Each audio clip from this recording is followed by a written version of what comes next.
రాజధాని రైతులకి, కూటమి ప్రభుత్వం, మీడియా మిత్రులకి, రాష్ట్ర ప్రజలందరూ కూడా ఈరోజు ఈ యొక్క ప్రెస్ మీట్ ముఖ్య కారణం మన రాజధానిలో ఈ సెకండ్ పూలింగు, మళ్ళీ థర్డ్ పూలింగ్ కూడా నిన్న ఇడుముక్కల మూతలకి అయ్యి తాడికుండా అనౌన్స్మెంట్ చేయడం జరిగింది. అయితే వాళ్ళు దాదాపుగా ఇంకా 1,75,000 ఎకరాలు 1,75,000 ఎకరాలు 50 గ్రామాలు ప్లాన్ చేసుకుని ఉన్నారు. కాకపోతే మనం చేసే ఈ జేకేఆర్ఎస్ పార్టీ అధ్యక్షుడు మనం చేసే ఈ రైతుల కోసం రిలే నిరసన దీక్ష వలన రైతులంతా ఒకే మాట నుండి భూములు అయితే ఇవ్వకుండా ఉన్నారు. ఇక్కడ సమస్య ఏంటంటే భూమి ఇచ్చేస్తే వాళ్ళు ఇచ్చే ఫ్లాట్కి ఆ ఫ్లాట్ అమ్ముకుంటేనే ఉపాధి, లేకపోతే లేదు. అందుకని ఆ భూ సమీకరణతో పాటు భూ సేకరణ కూడా మనం 4 రెట్టింపులు డబ్బులు ఇవ్వమని అడుగుతూ ఉన్నాం. 2 ప్యాకేజీలు మాత్రం వాళ్ళు ఫ్రీగా తీసి అమ్మేసుకుందాం అని ఈ పరిపాలన మర్చిపోయి ఓన్లీ రియల్ ఎస్టేట్ వ్యాపారంలో మాత్రమే ఆలోచిస్తూ ఉన్నారు. మేము బాగా గమనిస్తూ ఉన్నాం. 12 సంవత్సరాల నుంచి కూడా గత 2014 గెలిచినాక అప్పటి నుంచి ఇప్పటివరకు 12 సంవత్సరాల నుంచి కూడా ఎవరు ఏదన్నా నిర్ణయాలు తీసుకొని రియల్ ఎస్టేట్ మీద మాత్రమే నిర్ణయాలు తీసుకొని వాళ్ళు డెవలప్ అవ్వడం, రాజకీయ నాయకులు డెవలప్ అవ్వడానికి, రియల్ ఎస్టేట్ చేసుకోవడానికి మాత్రమే ఆలోచిస్తున్నారు తప్ప ప్రజల గురించి మాత్రం ఆలోచించట్ల. అయితే నిన్న కూడా మళ్ళీ ఈ 2 గ్రామాలు ఇంకా వేరే గ్రామాల్లో కూడా రావడం జరిగింది అధికారులు. సీఎం గారు నేను అనుకోవడం ఏంటంటే సీఎం గారి దృష్టికి మాత్రం వాస్తవాలు వెళ్ళట్లేదు.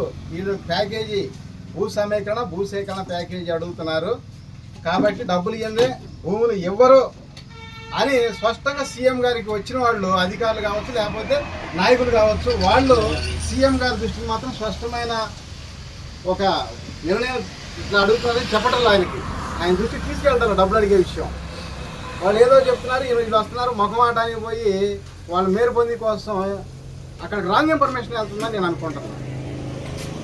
అయితే ఫస్ట్ నుంచి నేను చెప్తా ఉన్నా, మీరు హైదరాబాద్ కూడా గతంలో చూసాక 100 కోట్ల మీద, ఇప్పుడు 177 కోట్ల మీద, మొన్న 237 కోట్ల మీద ఎకరా. మరి ఇది డెవలప్ చేసి అమ్ముకుంటే అదే విధంగా 100 కోట్లకి అమ్ముకుంటారు కదా. మరి వాళ్ళు ఎకరానికి 1 కోటి రూపాయలు ఇస్తున్నారు యావరేజ్. అంత కూడా అవుతుంది, ఇంకా తక్కువే అయింది. 4 రెట్టింపులు భూ సేకరణ ప్రకారం, భూ సమీకరణ ప్రకారం 1250 గజాలు ఇస్తే. అయితే ఇవన్నీ వదిలేసుకొని వేరే కంపెనీకి 50 లక్షలకి ఇస్తున్నాం, హాస్పిటల్స్కి 50 లక్షలకి ఇస్తున్నాం, రైతులకి మళ్ళీ 50 లక్షలు అంటే ఎకరా గజం 1000 రూపాయలు అండి. నిడమర్లో 10 రూపాయలు గజం ఇస్తారా? గజం 40-50 వేలు అమ్మే కాడ 20 రూపాయలకి ఇస్తారా? అంటే వాళ్ళు బినామీలకి ఇస్తున్నారు కదా తప్పితే వేరే వాళ్ళకి ఎవరు. 1 కోటి రూపాయలు అంటారు, 40 లక్షలు అంటారు, 50 లక్షలు అంటారు, 99 పైసలకు మొత్తం భూమి అంటారు. ఏమన్నా అర్థం ఉంటుందా? ఎట్లా అంటే ప్రజలు అమాయకులు అనుకుంటున్నారా, లేదా మీకు అమాయకులు చేద్దాం అనుకుంటున్నారా? నాయకుల కంటే ప్రజలు చాలా తెలివైన వాళ్ళు. మీకు అర్థం కావట్లా. మీరు చెప్పే ప్రతిదీ, ఏ నాయకుడు ఏ పార్టీ అయినా సరే మీరు చెప్పే ప్రతిదీ చూస్తూనే ఉన్నారు. ఈ 12 సంవత్సరాల్లో మీరు తెచ్చిన కంపెనీలు ఎన్ని లక్షల కోట్లు ఉన్నాయో చెప్పండి. కొన్ని లక్షల కోట్లు చెప్తున్నారు. ఎక్కడ ఆ ఉద్యోగాలు చూపింది, ఆ కంపెనీలు చూపింది, ఎక్కడ ఏముండదు. వరకు మాటలకే పనిచేస్తాం. మనం మాట చెప్పటానికి ఆలోచించి రియాల్ అయిపోయింది. రేపేం చెబుదాం అని చెప్పి ఆలోచించటం మానేసుకొని మనం ఏం చేస్తే కష్టపడి ప్రజలకు న్యాయం జరిగిద్ది అనే దాని మీద ఆలోచన చేస్తే 100% సక్సెస్ అవుతుంది. ఎన్నో విధాలుగా తీసుకొని ఊరికి అమ్మేసుకుందాం, ఎట్లా చేద్దాం అనే తపన తప్ప వీళ్ళకి రాజధానిలో రైతులకి ఎలా డెవలప్ చేయాలి, వాళ్ళని కూడా మనం న్యాయం చేసి తీసుకుందాం అనే విధానం ఎక్కడ కనిపించట్లేదు. ఇన్నర్ రింగ్ రోడ్ ఒకటి తీస్తే చాలు 100 కోట్ల అవి వాళ్ళు వచ్చి కొనుక్కుంటారు, అటు ఇంకా కొనుక్కుంటారు. కానీ ఇది సరే మేమేం చెప్తున్నాం, ఇన్నర్ రింగ్ రోడ్డుకి ఒకసారి, అవుటర్ రింగ్ రోడ్డుకి ఒకసారి, ఎయిర్పోర్ట్కి ఒకసారి, రైలు స్టేషన్కి ఒకసారి, రైలు పట్టాలకు ఒకసారి, ఇంకా మిగతా రోడ్డుకి ఒకసారి, ఇన్నిసార్లు తీసుకోకుండా తీసుకోదలిచింది ఏదో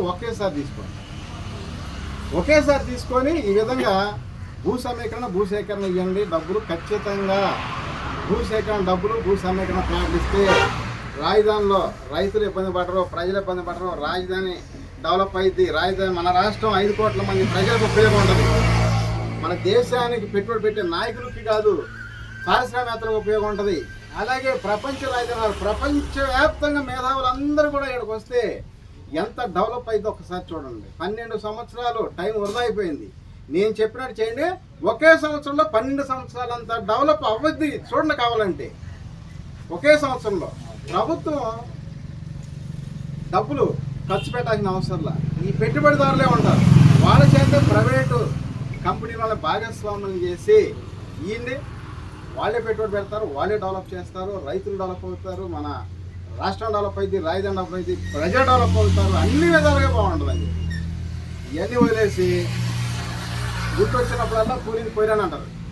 ఇక్కడికి వస్తారు వాళ్ళేమో రైతులేమో గట్టిగా మాట్లాడుతుంటే వాళ్ళ ముందు మాట్లాడలేక మొహమాటానికి అడిగాం సార్, నెక్స్ట్ క్లియర్ అవుతుంది, ఒక 10 డేస్లో క్లియర్ అవుతుంది, ఒక 30 డేస్లో క్లియర్ అవుతుంది, 1 మంత్లో క్లియర్ అవుతుంది, ఏదో చెప్తారు వాళ్ళు. పైగా ఆ సీఎం గారి దృష్టి తీసుకెళ్తారు. వాస్తవంగా డబ్బులు అడుగుతున్నారు, డబ్బులు ఇవ్వండి, భూములు ఇయ్యరు రైతులు, ఈసారి గట్టిగా పట్టుబట్టారు రైతులు అని చెప్పలేకపోతున్నారు. ఎందుకంటే గతంలో 5 లక్షలు ఉన్నప్పుడు పొలం, కాబట్టి ఆనాడు ఎక్కడ 5 లక్షలు ఉంది కాబట్టి మీరు పిలవంగానే ఒక పిలుపు తెచ్చి రాజధానికి భూమి ఇచ్చారు. ఆ రోజు పరిస్థితి. ఇవాళ మరి ఈ ప్రాంతంలో అయితే తాడికొండ రోడ్డు కానీ, నిడుముక్కల, మూతడక, ఈ ప్రాంతంలో పొన్నికెళ్ళి ఈ గ్రామాల్లో 4 లేఅవుట్లు ప్లాట్లు వేస్తే విధ్వంసాలు చేశారు. ఏమండి ఏం పాపాలు చేశారు అంటే ప్లాట్లు కూడా వేసుకోవద్దా రైతులు వేసుకున్న ప్లాట్లు విధ్వంసాలు చేశారు. రాజధాని పెట్టిన తర్వాత 5 కోట్లు 6 కోట్లకి వెళ్ళింది. అప్పుడు కూడా గతంలో 2014, 15, 16లో పడేశారు. మళ్ళీ ఆ పూలింగ్లో అవి చేశారు. పూలింగ్లోనే కొనండి అంటే గవర్నమెంట్ తీసుకొని వాళ్ళు వెంచర్ వేసుకొని అమ్ముకుంటే దాంట్లో కొనండి, రైతు దగ్గర కొనొద్దు, మంచి భూమి కాదు అంటారు. పబ్లిక్గా నారాయణ గారు చెప్తున్నారు ప్రెస్ మీట్లో కూడా, రైతు దగ్గర కొనొద్దు, అవి మంచి భూమి కాదు, మేము ఇచ్చి తీసుకొని మంచి భూమి అంటే అంత బాగా రియల్ ఎస్టేట్ చేసుకుంటున్నారు వాళ్ళు, పబ్లిసిటీ చేసుకున్నారు. ఈ విధంగా చేసుకోకపోతే ఇక్కడ రైతులు ఏం కావాలి, ఇలా చేస్తున్నారు. మనం ఎవరు మాట్లాడలేదు కూడా, కలిసికట్టుగా ఇలా చేస్తారన్నమాట. అందుకని రైతుల్ని రాజధానిలో భాగస్వాములు అంటున్నారు. అసలు ఎలా భాగస్వాములు చేస్తున్నారు చెప్పండి? ఏమైనా ఇన్నర్ రింగ్ రోడ్ కాంట్రాక్ట్ రైతులకు ఇచ్చారా? ఎయిర్పోర్ట్ కాంట్రాక్ట్ రైతులకు ఇచ్చారా? లేదా రైల్వే కాంట్రాక్ట్ రైతులకు ఇచ్చారా? ఏ విధంగా రైతుల్ని భాగస్వామ్యం చేసినట్టు వాళ్ళ భూములు లాక్కుంటున్నారు, అమ్ముకుంటున్నారు. 12 ఏళ్ళైనా ప్లాట్లు లేకపోతే ఈ విధంగా కడుపు మండి గుండె రగిలిపోయి నేను ఏఆర్ఎస్ పార్టీని స్థాపించి ప్రజల కోసం, రైతుల కోసం ఈ రకంగా కష్టపడి పోరాటం చేస్తూ ఉంటే ఎన్నో ఇబ్బందులు పెడతా ఉన్నారు. అవన్నీ నేను పట్టించుకోము. మన ప్రయత్నం మనం చేసుకుందాం. ప్రజలకి న్యాయం జరిగితే ఈ రాష్ట్రం డెవలప్ అయింది, రాజధాని డెవలప్ అయింది, రాష్ట్ర ప్రజలందరూ డెవలప్ అవుతారు. ఆ దిశగా నేను పోరాటం చేస్తూనే ఉంటా. ఎక్కడ వెనకడుగేయటం, భయపడటం, బాధపడటం అనే ప్రశ్నే ఉండదన్నమాట. ఒక నిర్ణయం తీసుకున్నామంటే సాధించాలి.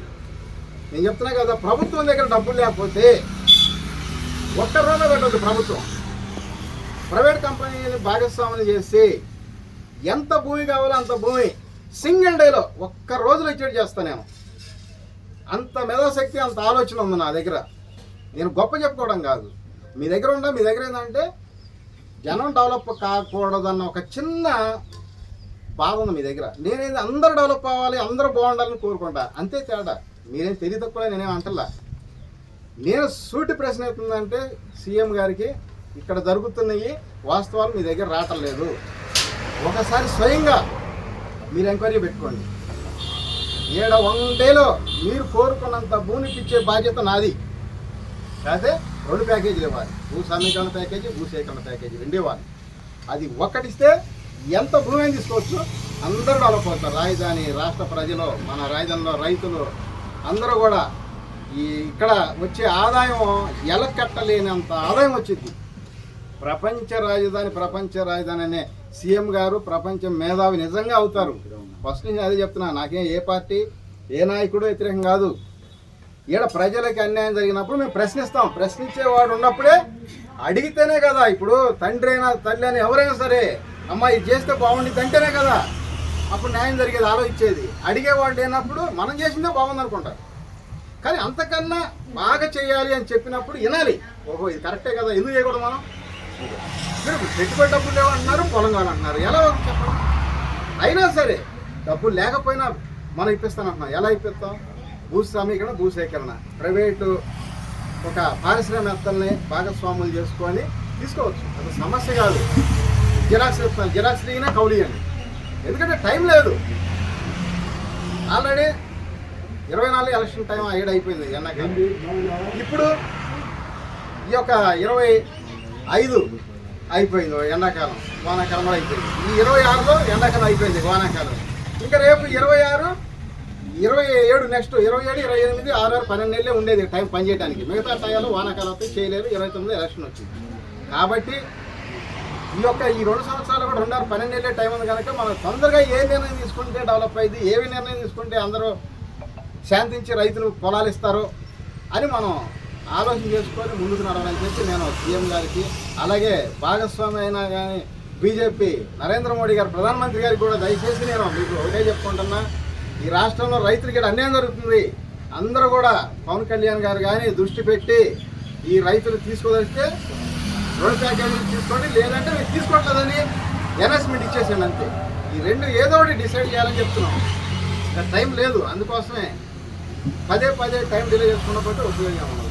సీఎం గారికి, ప్రధానమంత్రి గారికి అందరికి కూడా నేను చెప్పుకునే ఏంటంటే భూ సేకరణ, భూ సమీకరణ, డబ్బులు ఇచ్చి ప్లాట్లు ఇవ్వాల్సిందే రైతులకి. ఇదే డిమాండ్. ఎన్ని సంవత్సరాలైనా ఇలాగే దీక్ష అని చెప్పి నేను మా ప్రెస్ మీట్ ద్వారా అందరికీ తెలియజేస్తున్నాను. భూ సమీకరణ, భూ సేకరణ అంటారా? వ్యత్యాసం ఏంటి? భూ సమీకరణ అంటే 1250 13 భూ సేకరణ ప్రకారం గవర్నమెంట్ అలొకేషన్ ఉంటే 10 లక్షలు ఉంటే 14 40 లక్షలు ఇవ్వాలి.